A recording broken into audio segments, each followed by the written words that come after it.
Hey there, and welcome to Evoluted Monkey. Today, we're diving into the world of Harry Potter, but we're not just skimming the surface. We're here to uncover some of the secret symbols that make this magical world even more fascinating. We'll explore everything from the age-old battle of good versus evil to the incredible power of knowledge and the importance of doing what's right. So grab your broomstick because we're going on a journey together. Chapter 1. The Duality of Good and Evil. In the magical world of Harry Potter, a recurring theme challenges the conventional separation of good and evil. Harry Potter's connection with the formidable dark wizard Voldemort suggests that the journey toward a greater good might require a touch of darkness. But what does this mean? It means that sometimes, in order to do great things, you have to have some badness in you. It is not about being a good boy. It is about having the courage to use your power for good, even if it means doing things that are not always considered good. As Jordan Peterson says, to be capable of good, you must also be capable of evil. This is the same idea that is reflected in Harry Potter. Harry and the dark wizard Voldemort share something uncommon, a disregard for rules and authority. However, while Voldemort used his rebellious nature for his own selfish advantage, Harry used it for the greater good. Harry's journey teaches us that sometimes, in order to do what's right, you have to throw the rulebook out the window. It is about understanding that not all rules are just, and not all authority figures have your best interests at heart. It is about having the courage to stand up and say, "This isn't right, and I won't stand for it." Sometimes, in order to create a better world, you have to break free from the rules that hold you back. One example of this is when Harry and his friends formed Dumbledore's army. They were not supposed to do this because it went against the rules. However, they saw a need to learn how to defend themselves against dark magic, and they rebelled against the norm. It was a courageous act of defiance, and it changed the course of their destiny. So the next time you find yourself questioning authority or challenging a rule that doesn't make sense, remember Harry Potter. Remember that it's okay to be a rebel for a cause, to break the rules when it's necessary to stand up for what's right. Chapter 2. Knowledge as the Weapon Against Prejudice. In the magical world of Harry Potter, Hogwarts School of Witchcraft and Wizardry is a place where magic thrives, but it's also a place where discrimination lurks in the shadows. Hermione Granger, one of the series' most beloved characters, is a Muggle-born witch who faces unrelenting discrimination at Hogwarts. She has been called a mudblood by Draco Malfoy and excluded from a group of students because she is not a pure-blood wizard.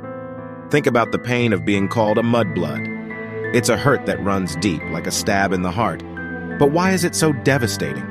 Imagine this. You're labeled as inferior because of something you can't change, your birth. It's a way of saying you're not good enough, striking at the very core of who you are.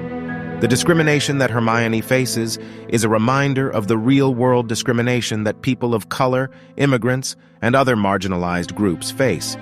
Just like Hermione, these people are often labeled as inferior or unworthy because of something they cannot change about themselves.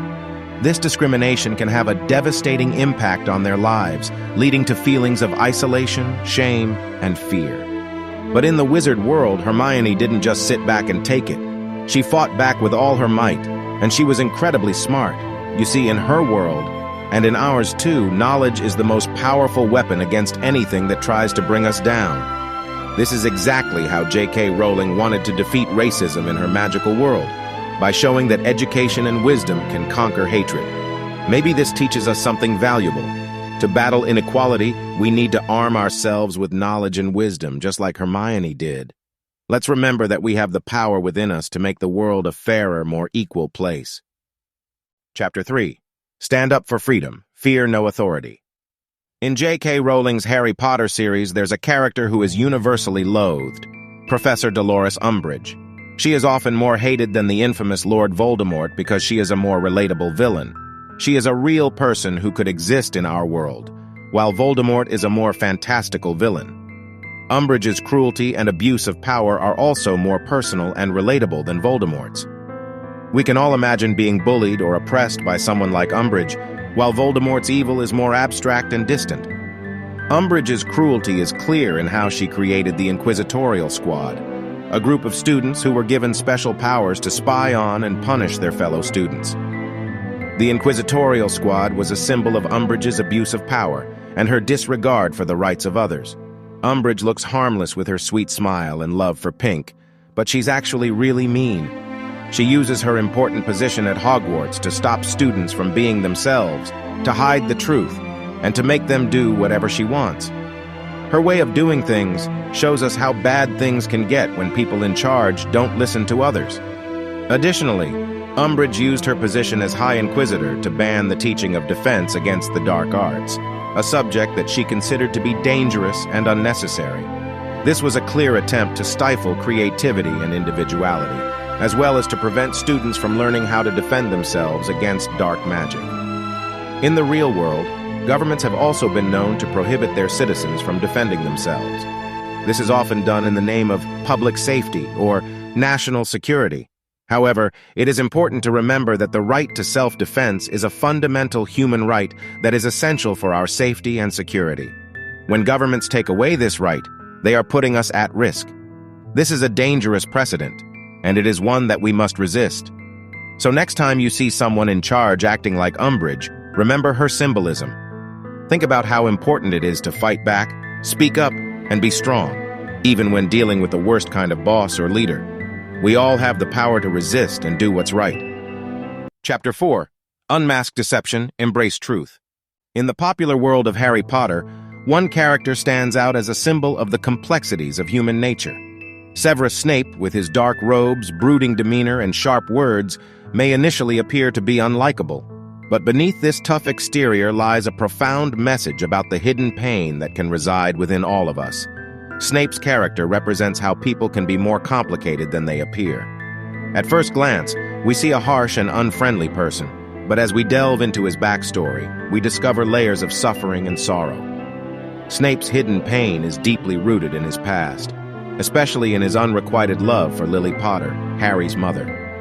His love for Lily is a symbol of the enduring power of affection and the scars that can result from lost love. It's a reminder that pain often shapes us in ways we can't fully understand. Just like Snape, many people in our real world carry hidden pain beneath their tough exteriors. They may appear strong or even mean, but beneath the surface, they bear burdens, regrets, and wounds. Snape's character teaches us not to rush to judgment, to look beyond the surface, and to recognize that everyone has a story, often a painful one. So, the next time you encounter Severus Snape in the pages of Harry Potter or on the screen, remember the symbolism he embodies. Reflect on the hidden pain that can reside within the most unexpected of characters and people in our own lives. Snape's character serves as a powerful reminder that empathy, understanding, and the capacity for change can shine through even the toughest exteriors. Chapter 5. Harness Willpower. Shape Your Magic. In the world of Harry Potter, magic is a powerful force that can be used for good or evil. But what gives magic its power? Is it the skill of the caster, or is it something more? The answer lies in the remarkable way J.K. Rowling redefines the essence of magic. In her books, the power of magic comes from the intention of the caster. When a spell is cast with good intentions, it is more likely to be successful.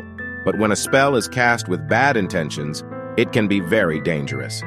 This is a significant departure from the way magic is often portrayed in other works of fiction. In many stories, magic is simply a matter of manipulating the forces of nature. The power of the spell depends on the skill of the caster, and the caster's intentions are irrelevant.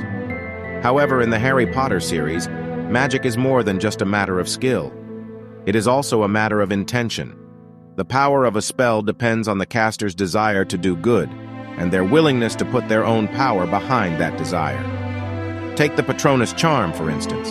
It's a spell used to conjure a Patronus, a guardian that shields against dark creatures called Dementors. What's remarkable about this spell is that it requires a deep, positive emotion and a strong, clear intention to cast it successfully. The form that a Patronus takes is unique to each individual, representing their innermost qualities. This symbolism teaches us that our intentions and emotions can manifest as a tangible force for protection and goodness. Similarly, The shield charm is a spell that creates a protective barrier that can deflect spells and other forms of magic. The strength of the shield depends on the strength of the caster's intention. Dark magic in Harry Potter often symbolizes the troubles, challenges, and even depression that we encounter in life. It's the darkness that threatens to consume us, much like the Dementors. On the other hand, positive spells mirror a person's will to overcome, to find happiness, and to spread kindness. They remind us that our intentions, our willpower, and the positivity we carry within us can shape our actions and decisions. This concept goes beyond the superficial and forces us to ponder the significance of our own intentions in our daily lives. So the next time you immerse yourself in the wondrous world of Harry Potter, remember this symbolism. Reflect on how it underscores the importance of your intentions in wielding the magic of goodness, not just in the wizarding world, but in our own reality as well. Just like the wizards and witches in Harry Potter, you have the power to shape your world through the intentions that reside in your heart. Hope you enjoyed the video. Don't forget to like, comment, and subscribe for